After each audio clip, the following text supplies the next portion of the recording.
Hi friends, ഇന്നത്തെ എൻ്റെ ടെറസിലെ വീഡിയോയിൽ ഞാൻ കാണിക്കുന്നത് മാതള നാരകത്തെക്കുറിച്ചുള്ള കാര്യങ്ങളാണ്. ഇതാണ് ഞാൻ ടെറസിൽ നട്ടിരിക്കുന്ന ഒരു മാതള നാരകം. അത് നന്നായിട്ട് കായ്ച്ചിട്ടുണ്ട്. ഇതാ ഇപ്പോഴും അത് പൂക്കുകയും ഒക്കെ ചെയ്യുന്നുണ്ട്. നല്ല കായ്കളാണ് അതിലുണ്ടായിരിക്കുന്നത്. ഒന്നിനും ഒരു കേടുമില്ല, നല്ല ഭംഗിയായിട്ടുണ്ടായിട്ടുണ്ട്.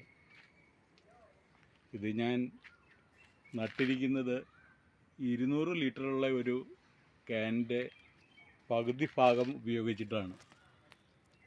200 ലിറ്ററുള്ള ക്യാൻ്റെ പകുതി ഭാഗം അതിലാണിത് നട്ടിരിക്കുന്നത്. അതിൽ ജൈവവളങ്ങളല്ലാതെ മറ്റൊരു വളവും ഞാൻ കൊടുത്തിട്ടില്ല.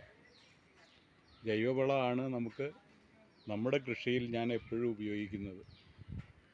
അല്ലാതെ മറ്റ് വളങ്ങൾ ഉപയോഗിക്കണമെങ്കിൽ നമുക്ക് മാർക്കറ്റിൽ നിന്ന് മേടിച്ചാൽ മതിയല്ലോ.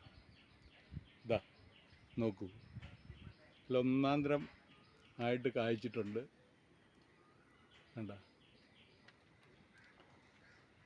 ഈ നാരകം നട്ടിട്ട് ഏതാണ്ട് 1.5 വർഷമേ ആയിട്ടുള്ളൂ. എങ്കിലും അത് നന്നായിട്ട് വളർന്ന് നിങ്ങൾ കാണുന്നുണ്ടല്ലോ, നല്ല വളർച്ചയുണ്ട് ഇതിന്. അതുപോലെ തന്നെ ഇതിൻ്റെ ഫലങ്ങളും വളരെ നല്ലതാണ്. ഏതാണ്ട് 10-30ഓളം കായ്കൾ ഇതിലുണ്ട്. എല്ലാം വളർച്ചയുടെ ഏതാണ്ട് പകുതി മുക്കാൽ ഭാഗത്തോളം എത്തിയിട്ടുള്ളൂ. നന്നായിട്ട് പഴുത്തിട്ടൊന്നുമില്ല. എങ്കിലും നല്ലൊരു വിളവാണ് എനിക്ക് ഇത് തന്നിരിക്കുന്നത്. ഇത് പൂത്ത സമയത്ത് ഞാൻ നിങ്ങളെ ഒരു പ്രാവശ്യം ഷോർട്ട് വീഡിയോയിലൂടെ കാണിച്ചിരുന്നു.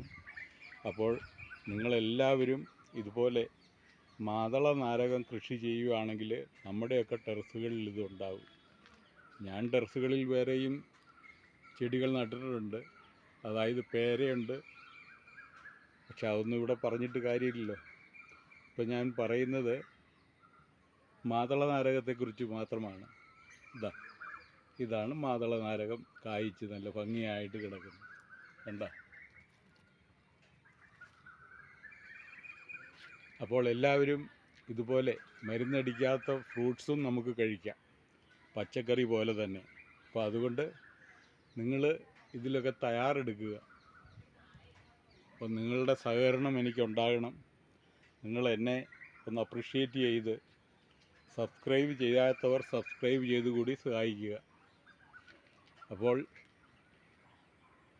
ഇതാണ് ഞാൻ നട്ട മാതള നാരകം കായ്ച്ച് ഫലം ചൂടി നിൽക്കുന്നത്. അപ്പോൾ ഇതുവരെ കണ്ട് എന്നെ സഹായിച്ച നിങ്ങൾക്ക് വളരെ നന്ദി പറയുന്നു.